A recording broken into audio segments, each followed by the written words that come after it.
কি রে ভোৎকা, কি শুরু করেছিস তুই? সবকিছু ছড়ানো চারদিকে। মা জননী, আপনার জন্মদিনে কত গিফট পাইছেন। আমার গিফটের প্যাকেট খুলতে খুব ভালো লাগে। আমি আর নিজেরে সামলাইতে পারি নাই, তাই সব গিফটগুলান খুলছি। আচ্ছা, ভালো করেছিস।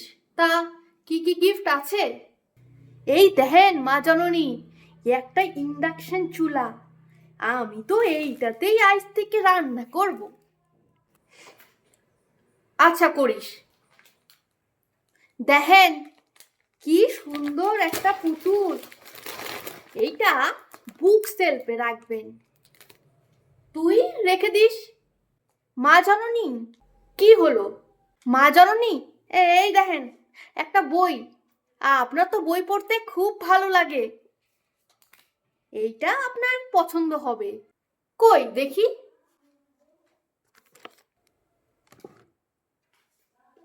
এ কি? এ তো আমারই বই। হ্যাঁ, আমারই তো। এই যে বুকমার্ক করা আছে। কি সর্বনাশ! এটা তো সোমনাথ নিয়ে গিয়েছিল পড়ার জন্য। হা ভগবান! ভিডিওটি দেখার জন্য অনেক অনেক ধন্যবাদ। ভালো থাকবেন, সুস্থ থাকবেন এবং সাবস্ক্রাইব করতে ভুলবেন না।